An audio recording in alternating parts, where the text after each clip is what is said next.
Welcome to evening press conference by Smriti Irani ji. Shrimati Smriti Irani ji BJP का वरिष्ठ नेता है और केंद्र के सरकार में कैबिनेट मिनिस्टर भी है। अभी सबने तेलंगाना और पूरा देश में बहुत पहचान, बहुत पॉपुलर लीडर है श्रीमती स्मृति ईरानी जी। अभी प्रेस कॉन्फ्रेंस को उद्देशित बात करेंगे। धन्यवाद। इसके साथ अनिल बेलूनी जी बीजेपी का राष्ट्रीय नेशनल मीडिया इंचार्ज और संजय नायक जी बीजेपी का नेशनल मीडिया का प्रभारी है और श्री रामचंद्र राव जी हमारे एक्सएमएलसी और बीजेपी का दल प्रमुख है। इसके साथ स्टेज पे बैठा हुआ है श्रीमती स्मृति ईरानी जी बात करेंगे। आज भारतीय जनता पार्टी के राष्ट्रीय अध्यक्ष माननीय जेपी नड्डा जी ने भारतीय जनता पार्टी की राष्ट्रीय कार्यकारिणी की बैठक के उद्घाटन सत्र में कार्यकारिणी को संबोधित करते हुए एक तरफ श्रद्धा सुमन अर्पित किए उन स्वतंत्रता सेनानियों के प्रति जिन्होंने भारत में अपने बलिदानों के माध्यम से एक ऐसे समाज के निर्माण की कल्पना की जिसमें नागरिक अगर गरीब हो, शोषित हो, वंचित हो तो संविधान की परिधि में ऐसे नागरिक का उत्थान हो पाए। जो स्वप्न देश के स्वतंत्रता सेनानियों ने देखा कि देश में गरीबों का उत्थान हो, महिला का कल्याण हो, युवा को भारत के नवनिर्माण में भूमिका रखने के लिए व्यवस्थाएं दी जाए, स्वतंत्रता सेनानियों के उस स्वप्न को साकार करने वाली है संकल्पबद्ध नरेंद्र मोदी जी की सरकार की भी आज 8 साल के कार्यकाल की राष्ट्रीय अध्यक्ष जी ने भरपूर प्रशंसा की। अध्यक्ष जी ने विशेष रूप से देश के यशस्वी प्रधानमंत्री नरेंद्र भाई मोदी के 8 वर्ष के कार्यकाल में गरीब कल्याण कि उनकी प्रशासनिक योजनाओं का, सामाजिक उत्थान कि उनके राष्ट्रवादी सोच का और इस अमृत काल में सशक्त भारत के निर्माण के उनके संकल्प का विशेष रूप से अभिनंदन किया। राष्ट्रीय अध्यक्ष जेपी नड्डा जी ने स्मरण किया बलिदान श्यामा प्रसाद मुखर्जी जी का,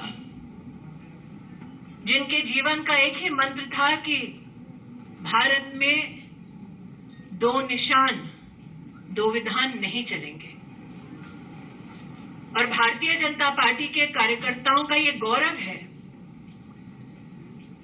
कि जिस संकल्प के लिए अपने प्राणों की आहुति दी श्यामा प्रसाद मुखर्जी जी ने, उस संकल्प को संवैधानिक मर्यादा में पूर्ण किया नरेंद्र मोदी जी की सरकार ने धारा 370 को हटाकर। राष्ट्रीय अध्यक्ष जेपी नड्डा जी ने अपने उद्बोधन में विशेष उल्लेख पंडित दीनदयाल उपाध्याय जी के अंत्योदय की सोच पर चलने वाली नरेंद्र मोदी जी की सरकार की विविध योजनाओं का उल्लेख करते हुए इस बात का गौरव किया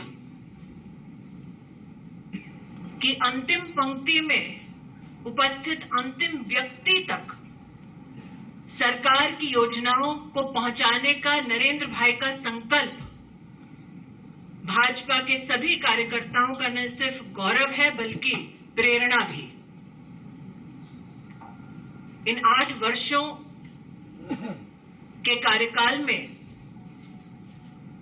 राष्ट्रीय अध्यक्ष जी ने विशेष उल्लेखित किया जनधन योजना का,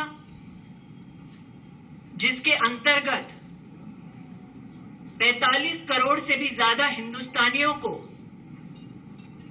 आर्थिक रूप से सशक्त किया देश के यशस्वी प्रधानमंत्री जी ने। राष्ट्रीय अध्यक्ष जी ने विशेष उल्लेख किया प्रधानमंत्री जी के सोशल सिक्योरिटी उन स्कीम्स का जिसके अंतर्गत चाहे नागरिक को 1 रुपए में बीमा उपलब्ध कराया गया हो, चाहे 11 करोड़ किसानों को किसान सम्मान निधि का भरसक योगदान और समर्थन प्रदान किया हो, चाहे वो भूमिका हमारे देश के SC/ST समुदाय को और भी सशक्त करने के सरकार की भिन्न योजनाओं का योगदान हो। राष्ट्रीय अध्यक्ष जी ने अपने अध्यक्षीय संबोधन में इन सारी स्कीमों का उल्लेख किया। भारतीय जनता पार्टी के कार्यकर्ताओं ने कोविड के समय सेवा ही संगठन के माध्यम से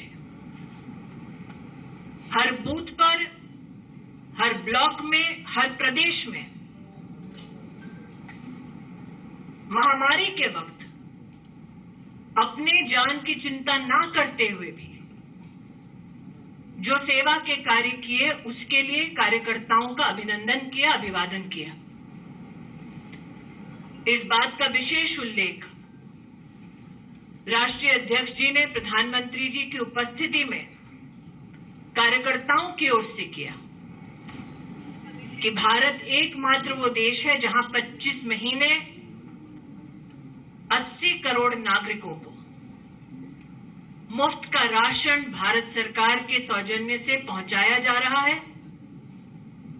ताकि समाज का वो वर्ग हम सुरक्षित कर सके जो महामारी की चुनौतियों से जूझ रहा। महामारी के वक्त भारत का अभूतपूर्व योगदान वैक्सीनेशन में विश्व पटल पर सम्मानित हुआ, सराहा गया, जिसका उल्लेख राष्ट्रीय अध्यक्ष जी ने कहा। आज इस अमृत काल में भारतीय जनता पार्टी के राष्ट्रीय अध्यक्ष जी ने इस बात की संगठन को, प्रधानमंत्री जी को विशेष बधाई दी कि राष्ट्रपति पद की उम्मीदवार द्रौपदी जी इस अमृत काल में एक संकेत है कि आदिवासी समुदाय के प्रति हमारे संगठन का समर्पण, महिला नेतृत्व के प्रति हमारे संगठन का योगदान, ये द्रौपदी जी की उम्मीदवारी में प्रतिबिंबित होता है। आज एक तरफ प्रधानमंत्री जी के यशस्वी कार्यकाल की बधाई देते हुए राष्ट्रीय अध्यक्ष जी ने इस बात की ओर भी देश का ध्यान आकृष्ट किया कि राजनीतिक पटल पर राष्ट्र के उत्थान का ये संकल्प प्रधानमंत्री जी का मात्र 8 वर्षों की सेवा तक सीमित नहीं है। 20 वर्षों तक सतत संवैधानिक पद पर रहकर प्रधानमंत्री जी ने समाज कल्याण और गरीबों के उत्थान के लिए जितने भी कार्य किए, वो हम सब कार्यकर्ताओं के लिए प्रेरणा है। राज्य में चुनावी सफलता के संदर्भ में राष्ट्रीय अध्यक्ष जी ने विशेष बधाई दी उत्तराखंड, उत्तर प्रदेश, मणिपुर और गोवा के कार्यकर्ताओं को और आभार व्यक्त किया इन प्रदेशों की जनता के प्रति। एक तरफ समाज कल्याण का संकल्प लिए भारतीय जनता पार्टी की सरकार केंद्र में और प्रदेशों में काम कर रही है, दूसरी ओर भ्रष्टाचार और वंशवाद से पनपे हुए विपक्षी पार्टियां समाज कल्याण और राष्ट्र को सशक्त करने वाली योजनाओं और कार्यों में किस प्रकार से बाधा उत्पन्न करते हैं, इस पर भी विश्लेषण राष्ट्रीय अध्यक्ष जी ने करा। एक विशेष आभार, एक विशेष टिप्पणी राष्ट्रीय अध्यक्ष श्री नड्डा जी ने पश्चिम बंगाल, केरल और जम्मू कश्मीर के कार्यकर्ताओं के संदर्भ में किया। राष्ट्र इस बात का साक्षी है कि हमारा कार्यकर्ता बंगाल, केरल में किस प्रकार से मौत के घाट उतारा जाता है। राष्ट्र इस बात का साक्षी है कि हमारा कार्यकर्ता जम्मू कश्मीर में अलगाववाद का सामना राष्ट्रीय संकल्प के साथ भारत के परचम के तले कैसे अपना योगदान देता है। इन तीनों प्रदेशों के कार्यकर्ताओं के शौर्य और बलिदान को राष्ट्रीय अध्यक्ष जी ने नमन किया। आज एक तरफ राजनीतिक और आर्थिक प्रस्ताव के अंतर्गत चाहे वो डिजिटल इंडिया की योजनाओं की सफलता हो, चाहे वो गतिशक्ति कार्यक्रम के माध्यम से भारत में लॉजिस्टिक्स इंफ्रास्ट्रक्चर की दृष्टि से अमूलचूल परिवर्तन की व्यवस्था हो, चाहे महिला कल्याण के संदर्भ में 11 करोड़ शौचालय का निर्माण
स्ट्राइक का विषय, राफेल का विषय हो, नाकाम इरादे कि जनता जनार्दन भारत सरकार के वैक्सीनेशन के कार्यक्रम को स्वीकार ना करे, इन सब पर विपक्ष की भूमिका डिस्ट्रक्टिव रही, इसका उल्लेख राष्ट्रीय अध्यक्ष जी ने किया। हम सब कार्यकर्ता राष्ट्रीय अध्यक्ष जी के इस उद्बोधन के लिए आतुर थे। आज उद्घाटन सत्र में उनके उद्बोधन ने राष्ट्रीय कार्यकारिणी की बैठक को दिशा दी। प्रधानमंत्री जी के सम्मान में राष्ट्रीय अध्यक्ष जी ने भाजपा परिवार के कार्यकर्ताओं के मन के भावों को प्रस्तुत किया। इसके लिए हम कार्यकर्ता राष्ट्रीय अध्यक्ष जी का आभार व्यक्त करते हैं। Now in English,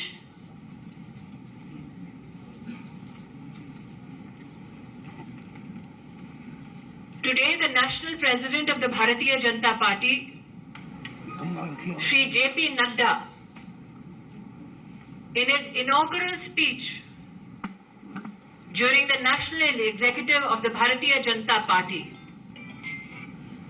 paid homage to those who gave their lives in the Indian freedom struggle. The Honorable President reminded the nation at large of the sacrifices made by citizens during the Indian freedom struggle who hoped to build a resilient nation where every citizen has access equally to opportunities, where women who are emancipated lead in various stratas of society, and where the young receive assistance and support to serve the nation at large. It is this dream of those who gave up their lives for our nation's freedom. It is this promise to build a strong India that is being diligently served by the Honorable Prime Minister of India, Shri Narendra Modi. In his inaugural address, the National President of the Bharatiya Janata Party expressed gratitude of every BJP Karyakarta towards the Honorable Prime Minister for his 8 years of leadership, good governance, and empathetic administration as the Prime Minister. While the National President celebrated the good governance of the Honorable Prime Minister's 8 years of service, he joined the Karyakartas of BJP to acknowledge his consistent service of 20 years in public office. Today, the National President, Shri J.P. Nadda, in his inaugural address,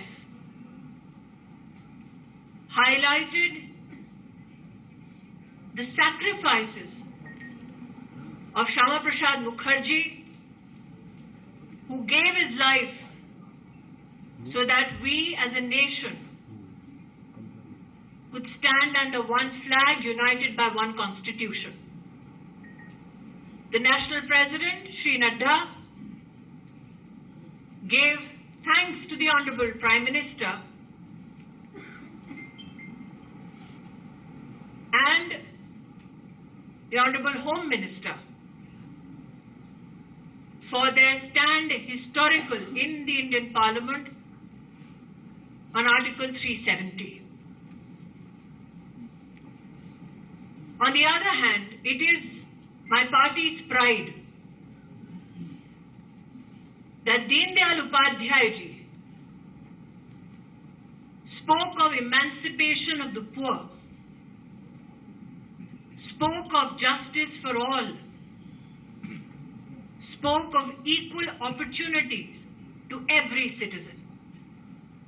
It is that promise of Deen Dayal ji that has been kept by the Honorable Prime Minister through his various schemes that are particularly dedicated to the poor citizens of our country. The National President today expressed his salutations for the responsible, pro-poor government of Narendra Modi. Nadda ji today, in the inaugural speech, spoke elaborately on various government schemes, be it Jan Dhan Yojana, which has provided economic support and emancipation of close to 45 crore Indian citizens, or programs such as the Pradhan Mantri Awas Yojana, which has given housing to over 3 crore citizens. He also spoke eloquently about the various social service schemes ranging from Pradhan Mantri Suraksha Bima Yojana onwards to policies and programs dedicated to farmers in our country. The National President was particularly pleased to express our gratitude to the Honorable Prime Minister with regards to schemes dedicated to emancipation of women, be it building of 11 crore toilets or schemes like Ayushman Bharat, which are particularly dedicated to the health and well-being of families, particularly women. Today, when we meet in the National Executive, the National President was particularly pleased to extend his congratulations to the Karyakartas of Uttar Pradesh, Uttarakhand, Goa and Manipur for their majestic win in the state elections. At the same time, the nation is cognizant that BJP workers in the states of West Bengal, Kerala, Jammu Kashmir have particularly been met with many challenges. Karyakartas of the Bharatiya Janata Party slaughtered in Bengal, Karyakartas of Bharatiya Janata Party assaulted, slaughtered in Kerala, Karyakartas of Jammu and Kashmir who confronted those who wanted to break India. They confronted them under the Indian flag, holding the Indian constitution dear to them. It is to such Karyakartas that in the National Executive, the Honorable President Nadda ji paid homage. Today, while Nadda ji spoke about the constructive politics of the Bharatiya Janata Party under the leadership of the Honorable Prime Minister, he reflected on the destruction opposition parties hope to thrust upon the people of our country.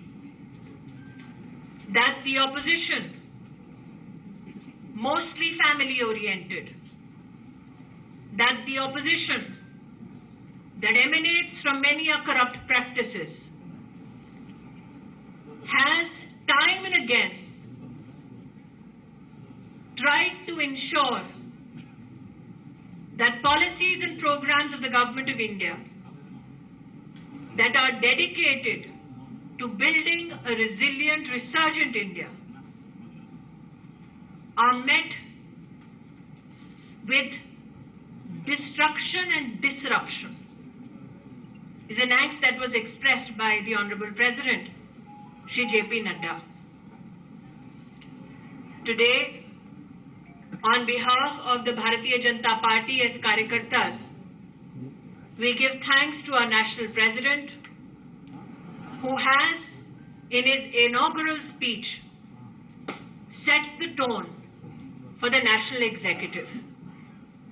This is an executive that takes pride not only on the good governance policies of the Honorable Prime Minister Shri Narendra Modi.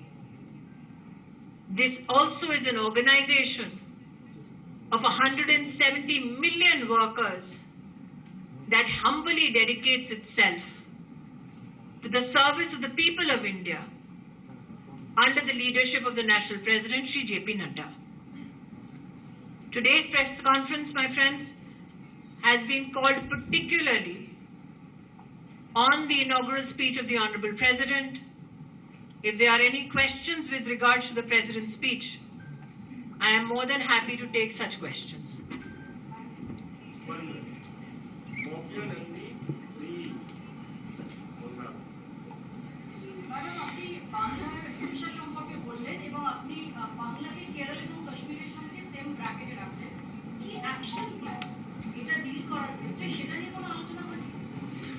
আজকে যে আমাদের রাষ্ট্রীয় অধ্যক্ষজির ভাষণটা আমি এখনই উল্লেখিত করলাম ওটার মধ্যে बांग्लाয় और यहाँ पे कुछ रिपोर्टर्स चाहते हैं कि बांग्ला में नहीं हिंदी या इंग्लिश में आपको उल्लेखित करूं बंगाल में जो पॉलिटिकल हत्याएं और हिंसा जिससे हमारे कार्यकर्ता ही नहीं बल्कि बंगाल के नागरिक भी ग्रस्त हैं उन कार्यकर्ताओं के बलिदान और शौर्य के प्रति राष्ट्रीय अध्यक्ष जी ने संवेदना व्यक्त की उनके संरक्षण के लिए समर्थन व्यक्त किया और अपेक्षा मुझे एक कार्यकर्ता के नाते है कि ड्यू प्रोसेस ऑफ लॉ के माध्यम से न्याय निश्चित रूप से होगा।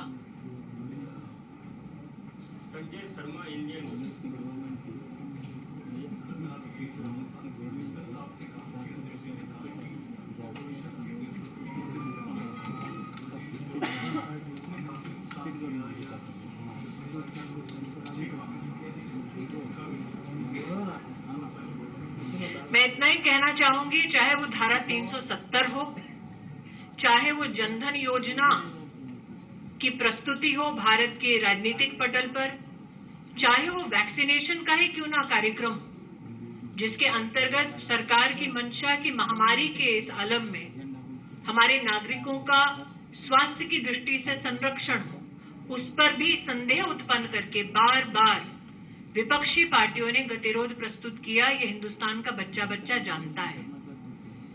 नरेंद्र मोदी के तो विरोध में विपक्षी पार्टियां थी ही लेकिन राष्ट्रीय अध्यक्ष जी ने आज अपने भाषण में इस बात का उल्लेख किया कि मोदी जी का विरोध करते करते विपक्षी दल देश का विरोध करने लगे ये भी उनके लिए उचित नहीं है।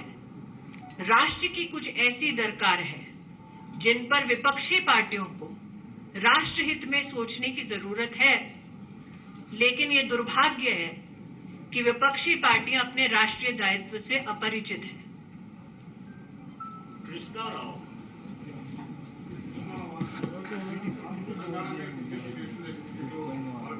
तेलंगाना का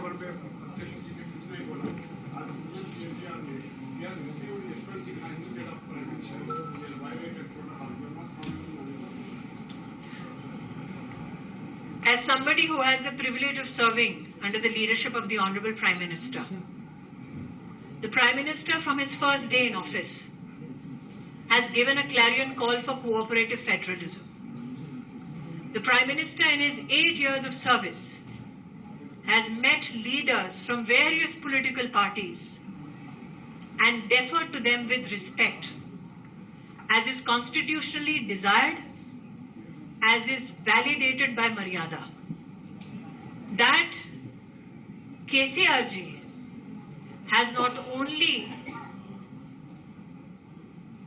disrupted what has been constitutionally a federal protocol in our country, that he has broken Maryada constitutionally, politically, culturally, societally, reflects on him.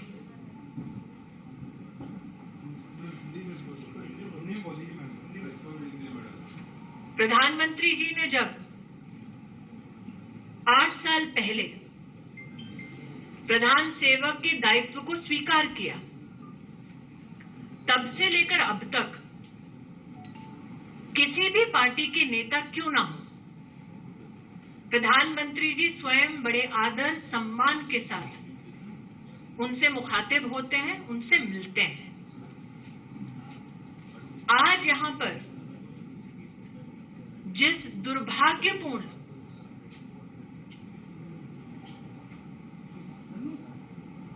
Behaviour का आपने वर्णन किया, वो न सिर्फ संवैधानिक मर्यादा का उल्लंघन है, बल्कि भारत के संस्कार और मर्यादाओं का भी उल्लंघन है।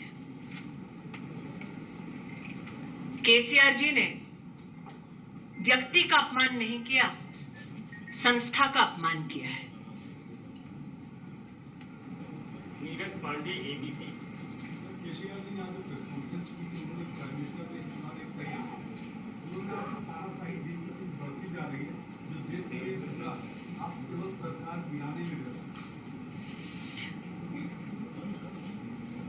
तानाशाह वो जो संविधान की मर्यादा को भंग करे, और आज तेलंगाना की धरती पर संविधान की मर्यादा भंग करने वाले का नाम केसीआर जी है।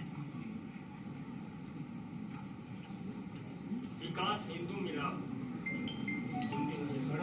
नागरिक प्रशासन मंत्री मनोहर जी ने कहा कि भाजपा की जो राष्ट्रीय कार्यकारिणी है ये एक सर्कस है, 2 दिन का सर्कस है। ये लोग आए, हैदराबाद की बिरयानी खाए, चाय पिए और चले जाए, लेकिन जाने से पहले ये बताया कि तेलंगाना को आपने क्या दिया है, इस पर एक श्वेत पत्र जारी करें। मैं इतना ही कहना चाहूंगी कि केसीआर परिवार के लिए राजनीति सर्कस हो सकती है, हमारे लिए राष्ट्रनीति का ये माध्यम है। केसीआर जी के यहाँ पर इस प्रकार का पॉलिटिकल क्लाउनिश बिहेवियर शायद एक पार्टी प्रोसीजर होगा। हमारे लिए राष्ट्रीय कार्यकारिणी की बैठक का किसी शहर में, किसी प्रदेश में होना उस प्रदेश के कार्यकर्ताओं के लिए गौरव का विषय है, और कार्यकारिणी के माध्यम से राष्ट्रहित में समाज के उत्थान के लिए भाजपा के कार्यकर्ता क्या संकल्प लेंगे, इस दृष्टि से कार्यकारिणी की बैठक बहुत ही महत्वपूर्ण है।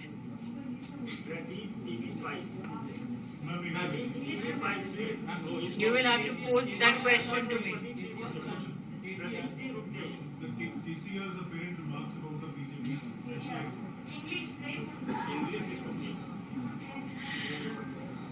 For KCR and his political entity, politics may be a circus.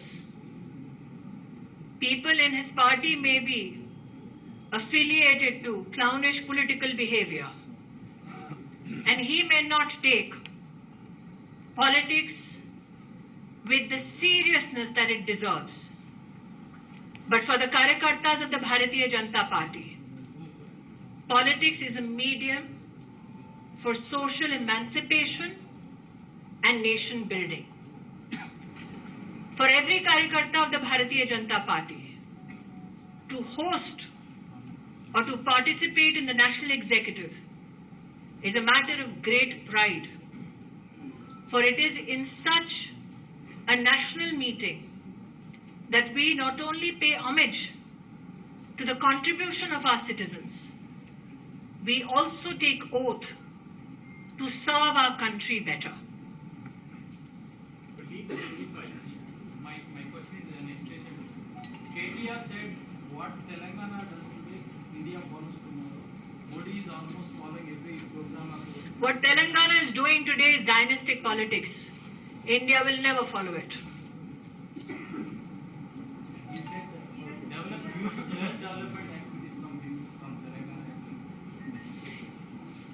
A political organization that is steeped in corruption, a political organization that believes that grandstanding means not receiving the Honorable Prime Minister of the country, a political organization that is dedicated to the children of one leader and not citizens of the state.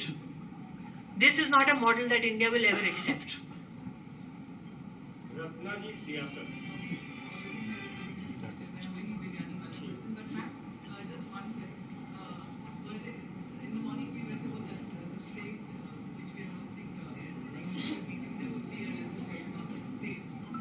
Ma'am, there are political resolutions and economic resolutions that are to be tabled, and I think post that resolution, Anilji and his team will ensure that you receive adequate information. Leave Matthew. Leave Matthew.